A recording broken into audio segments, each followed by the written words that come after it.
பாடசாலை மாணவி மாயம், பொதுமக்களிடம் உதவி கோரியுள்ள காவல்துறையினர்.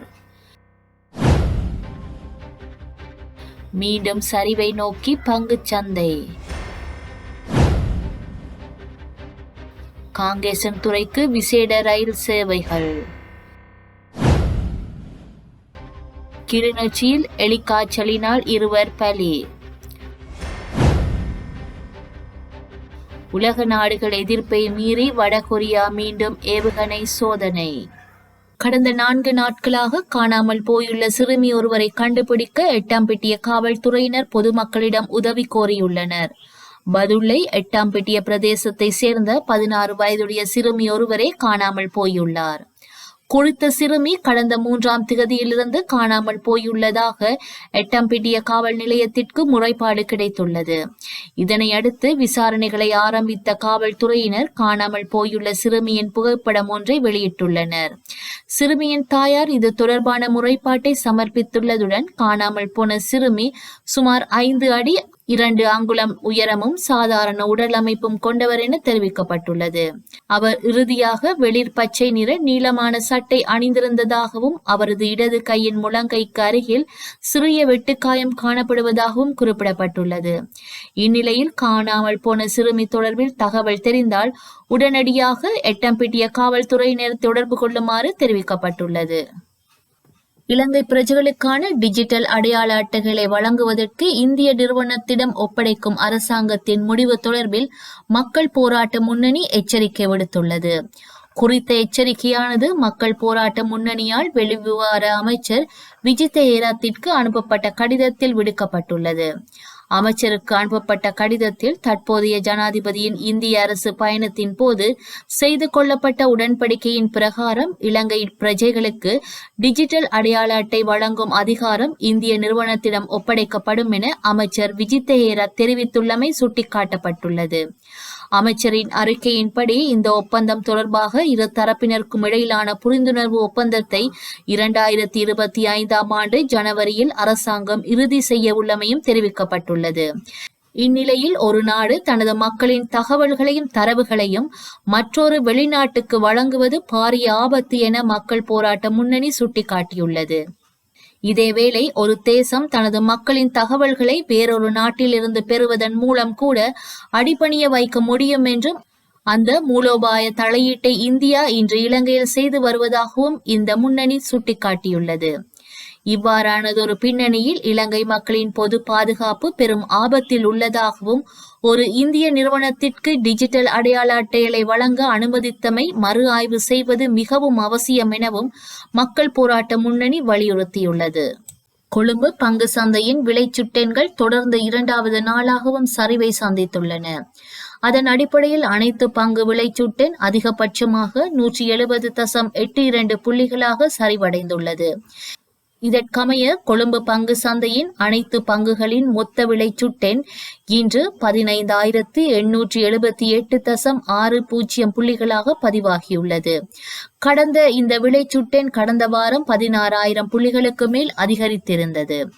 இன்றைய வர்த்தக நாள் நிறைவில் பங்கு சந்தையின் மொத்த புரள்வு 8.57 பில்லியனாக பதிவாகியுள்ளதாக கொழும்பு பங்குச்சந்தை குறிப்பிட்டுள்ளது. தைப்பொங்கல், சுதந்திர தினம் மற்றும் வார விடுமுறை நாட்களுக்காக ஜனவரி மற்றும் பிப்ரவரி மாதங்களில் சிறப்பு ரயில் சேவை அட்டவணை வெளியிடப்பட்டுள்ளது.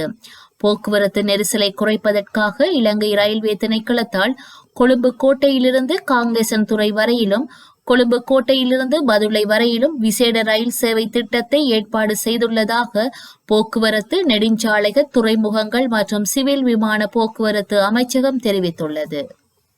கிளிநொச்சியில் எலிக்காய்ச்சல் என சந்தேகிக்கப்படும் 2 உயிரிழந்துள்ளதாக கிளிநொச்சி பிராந்திய சுகாதார சேவைகள் பணிப்பாளர் வைத்தியர் வினோதன் தெரிவித்துள்ளார். கிளிநொச்சியில் நடத்திய ஊடக சந்திப்பிலேயே அவர் இவ்வாறு தெரிவித்துள்ளார். கிளிநொச்சியின் முழங்காவில் மற்றும் கண்டாவளை பகுதிகளில் குறித்த 2 உயிரிழந்துள்ளனர்.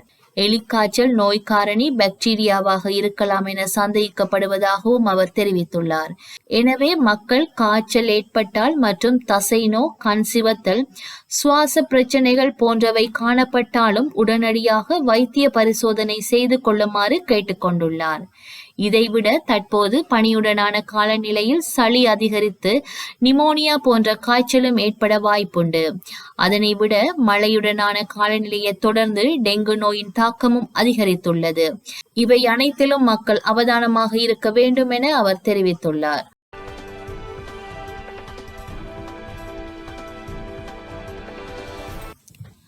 ரஷ்யா உக்ரைனின் ஒரு நகரை பிடித்துள்ளதாக தெரிவித்துள்ளது. உக்ரைனின் கிழக்கு பகுதியில் உள்ள குராகோவ் என்ற நகரை பிடிக்க ரஷ்ய படைகள் கடந்த 2 மாதங்களுக்கு மேலாக சண்டை நடத்தி வந்தன. உக்ரைனின் முக்கிய நகரமாக விளங்கிய குராகோவை கைப்பற்றிவிட்டோம் என ரஷ்யாவின் பாதுகாப்பு அமைச்சகம் தெரிவித்துள்ளது. ஏற்கனவே டொனாட்ஸ் பிராந்தியத்தை கைப்பற்றிய நிலையில் தற்போது ஒரு நகரம் அத்துடன் சேர்ந்துள்ளது என குறிப்பிடப்பட்டுள்ளது. ஆனால் உக்ரைன் இது தொடர்பாக எந்த தகவலும் தெரிவிக்கவில்லை. உலக நாடுகளின் எதிர்ப்பை மீறி வடகொரியா தொடர்ந்து ஏவுகணை சோதனைகளை நடத்தி வருகின்றது. வடகொரியாவின் இந்த நடவடிக்கையை அமெரிக்கா, ஜப்பான், தென்கொரியா ஆகிய நாடுகள் கடுமையாக எதிர்த்து வருகின்றன.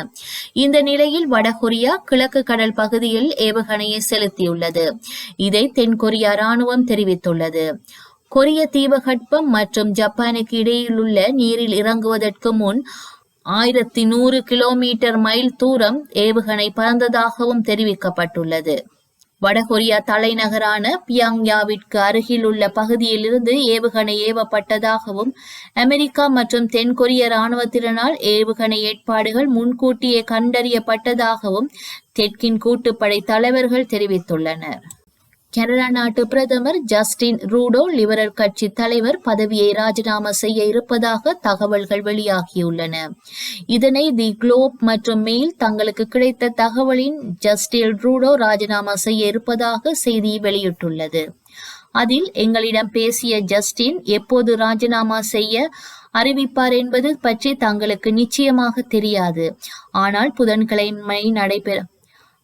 புதன்கிழமை நடைபெற இருக்கும் செயற்குழு கூட்டத்திற்கு முன்பு அது நடக்கும் என்று அவர்கள் எதிர்பார்ப்பதாக குறிப்பிட்டிருக்கின்றது. புவி வெப்பமயமாதல் தாக்கத்தின் மறுவடிவமாக மாறிவரும் பருவநிலை வளர்ந்த நாடு, ஏழை நாடு என பார்க்காமல் எல்லா நாடுகளையும் கடுமையாக பாதித்து வருகின்றது. கடும் பனிப்பொழிவால் அமெரிக்காவின் பல மாகாணங்கள் கடுமையாக பாதிக்கப்பட்டுள்ளன. பல மாகாணங்கள் அவசர நிலையை அறிவித்துள்ளன. Kansas, Indiana, Missouri, Kentucky, Louisville உள்ளிட்ட 7 மாகாணங்கள் அவசர நிலையை அறிவித்துள்ளன. வரலாற்றில் இன்று